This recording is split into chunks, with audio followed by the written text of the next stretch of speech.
প্রিয় শিক্ষার্থী বন্ধুরা, আমরা গত ক্লাসে দেখেছিলাম যে কাজগুলোতে আমি বিব্রত বোধ করি তার একটা তালিকা এখানে দিয়েছিলাম। আরও একটা বিষয় জেনেছিলাম, সেই দিনের ঘটনায় আজকের ভাবনা কি ছিল, এই কাজটুকু করেছিলাম। আজকে আমরা পরবর্তী পাঠে চলে যাব। পরবর্তী পাঠে চলো দেখে নেই কি আছে। এখানে রয়েছে যে আমরা কি বুঝতে পারলাম যে অজান্তেই আমরা এমন কিছু আচরণ করি যা আমাদের মন সায় দেয় না। আমাদের ভেতরের একটি শুদ্ধাচার সত্তা বা অংশ রয়েছে, সে কিন্তু সব সময় সজাগ থাকে। এই সত্তাটি আমাদের আভ্যন্তরীণ বিচারকের কাজ করে, যে সব সময় অন্যায় কাজ থেকে আমাকে বিরত রাখতে চায়, রক্ষা করতে চায়। এজন্যই বুঝে বা না বুঝে যখন কোনো অন্যায় বা ভুল কাজ করে ফেলি, তখন আমাদের সেই বিচারক সত্তাটি মানতে চায় না, ফলে আমরা অশান্তি বোধ করি। কেউ না জানলেও বা না বুঝলেও আমরা নিজের কাছে নিজে ছোট হয়ে যাই। এর কারণ হলো আমরা সব সময় একজন সৎ, দায়িত্বশীল ও ভালো মানুষ হয়ে সবার মাঝে সম্মান নিয়ে বাঁচতে চাই। বিষয়টি খুব গভীর এবং একাধারে মজার, তাই না? আমরা কি নিজের ভেতরের বিচারকের সামনে ছোট হয়ে থাকতে চাই, নাকি মাথা উঁচু করে বাঁচতে চাই, যাতে নিজেই নিজেকে সম্মান করতে পারি ভালো কাজের জন্য? আমরা যদি নিজেদের ব্যাপারে আরো সচেতন হই, তাহলে কিন্তু এই বোধ শক্তি কাজে লাগিয়ে আমরা নিজেদের চিন্তায়, কাজে শুদ্ধাচার চর্চা করতে পারি। আমাদের কাজ ও চিন্তা যেন সহজ ও স্বচ্ছ হয়, কারো ক্ষতির কারণ না হয়, আমরা নিজেরাই যেন সে ব্যাপারে সজাগ থাকি। এই বিষয়গুলো সম্পর্কে আমাদের সুচারু সত্তা, শুদ্ধাচার সত্তা সচেতন করে দেয়, যাকে আমরা বিবেকও বলে থাকি। তাহলে এখানে দেখো, এই যে যতটুকু অংশ পড়লাম এর সামারিটা এরকম যে প্রত্যেকের মাঝেই একটা কি আছে, মনুষ্যত্ব বোধ সত্তা আছে, অর্থাৎ শুদ্ধাচারের সত্তা আছে। ভালো কাজ করলে যেটা সায় দেয়, অন্যায় কাজ বা খারাপ কাজ করলে যেটা আমাদেরকে আত্মদংশনে দংশিত করে, আমরা কি হই, আমরা অপরাধ বোধে জর্জরিত হই। তো সেটা হলো আমাদের ভালো সত্তা বা মনুষ্য সত্তা, এটাকে বলা হয়। তো এই বিষয়টা রয়েছে। আরো এখানে বলেছে যে আমরা সবসময় ভালো কাজ করলে কি হয়, আমার ভেতরের যে বিচারক রয়েছে, যে বিবেক রয়েছে, সেই বিবেক আমাকে কি করে, আমাকে পুরস্কৃত করে, আর খারাপ কাজ করলে তিরস্কার করে থাকে।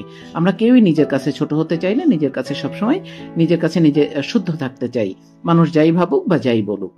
তো যদি এই পরিস্থিতি হয়, তাহলে আমরা কি হয়, আমরা আমাদের মন ফ্রেশ থাকে, আর এভাবে ধীরে ধীরে আমরা একজন ভালো মানুষ হয়ে উঠতে পারি। এর পরের অংশে রয়েছে, দেখো, যে আমরা নিজের অভিজ্ঞতা বিশ্লেষণ করে ইতোমধ্যে নিজের চিন্তা ও কাজে শুদ্ধাচারের প্রয়োজনীয়তা তো উপলব্ধি করতে পারলাম। এর মধ্যে আমার কাছে উল্লেখযোগ্য মনে হয়েছে তা ছবির মধ্যে লিখে নিই।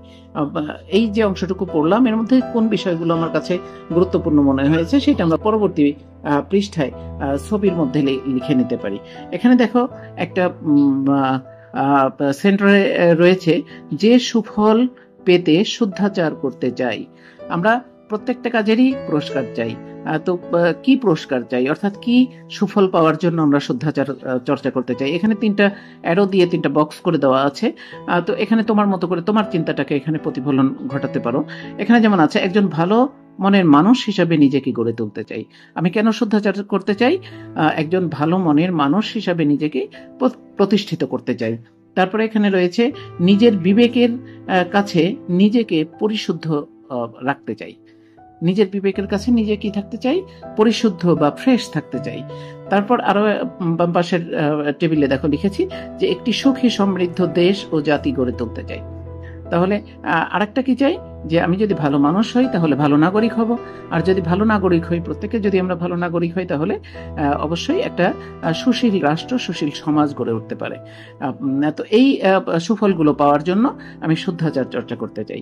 তারপরে দেখো কি রয়েছে, এখানে রয়েছে যে তাহলে এবার চলো নিজেদের জায়গা থেকে আমরা কোন কোন ক্ষেত্রে এর চর্চা করতে পারি বলে মনে করি তা খুঁজে দেখি। এর জন্য আমরা নিজেদের মতো করে চিন্তা করব এবং প্রত্যেকে 2টি করে শুদ্ধাচারের ক্ষেত্র বা বিষয়ের উল্লেখ করে একটা ছোট কাগজে লিখব। এরপর সেগুলো দিয়ে সবাই মিলে একটি বুলেটিন বোর্ড তৈরি করব। আমাদের হয়তো অনেক ক্ষেত্রে শুদ্ধাচার করার সুযোগ রয়েছে যা আমরা খেয়াল করিনি। সেসব ক্ষেত্র সম্পর্কে জানতে পারবো। আর এর মধ্যে থেকে নিজেদের সুবিধামতো ক্ষেত্র বেছে নেব যেখানে আমরা নিজেদের পরিবর্তন আনতে চাই, শুদ্ধাচার চর্চা করতে চাই। তো এখানে দেখো একটা বোর্ড দেওয়া আছে, এখানে ছোট ছোট কিছু কাগজ লাগানো আছে। এখানে কি সব শিক্ষার্থীরা তারা কি শুদ্ধাচার চর্চা করেছে বা কি শুদ্ধাচার চর্চা করতে চায় সেগুলো একটা কাগজে লিখে এই বোর্ডে ক্লিপের মাধ্যমে বোর্ড ক্লিপ দিয়ে এখানে আটকাবে। তো যখন সব শিক্ষার্থীরা এরকম একটা বোর্ড তৈরি করবে তখন কিন্তু প্রত্যেকেই দেখতে পারবে যে আমি কি শুদ্ধাচার চর্চা করতে চাই, সেটা আমার অন্য বন্ধু চর্চা করতে চায় কিনা। বা এমন অনেক নতুন নতুন বিষয় আছে যেগুলো আমি চিন্তা করছি না কিন্তু আমার অন্য একজন বন্ধু চিন্তা করছে, বা যে কাজটি আমি কল্পনাও করতে পারি না যে এটা শুদ্ধাচারের মধ্যে পড়ে কিনা। তো সেই বিষয়গুলো চলে আসবে। যখন সেই বিষয়গুলো আমরা জানতে পারবো তখন কি হবে, তখন আমরা নিজেরা শুদ্ধাচার চর্চা করতে পারবো এবং সেই যে নতুন ভালো কাজটা, সেই ভালো কাজে নিজেকে উদ্বুদ্ধ করতে পারবো এবং অংশীদার করতে পারবো। তো এভাবে আমরা একটা শুদ্ধাচারের বোর্ড তৈরি করতে পারি। এটা ক্লাসের মধ্যে শিক্ষকের নেতৃত্বে তোমরা এটা তৈরি করবে। প্রত্যেকেই এভাবে শুদ্ধাচার চর্চার যে একটা বোর্ড এটা তৈরি করবে। এইটা থেকে আমরা অনেক সুফল পাবো। তো এই ছিল আজকের পাঠের যে বিষয়। তেমন কোনো কাজ ছিল না এখানে। এই বইয়ের মধ্যে আমরা এখানে জেনেছি শুদ্ধাচার কিভাবে আমাকে ব্যক্তিগতভাবে আমাকে আমার যে আমিত্ব আছে সেটাকে স্যাটিসফাইড করতে পারে, বা আমাকে কিভাবে একজন ভালো মানুষ হিসাবে, ভালো নাগরিক হিসাবে গড়ে তুলতে উদ্বুদ্ধ করে, সেই বিষয়গুলো আমরা এখানে জেনেছি। অর্থাৎ শুদ্ধাচার চর্চা আমাকে কিভাবে একজন সত্যিকার মানুষ এবং সুনাগরিক হিসাবে গড়ে তুলতে পারে, সেই বিষয়গুলো আমরা জেনেছি। এগুলো আমরা চর্চা করব।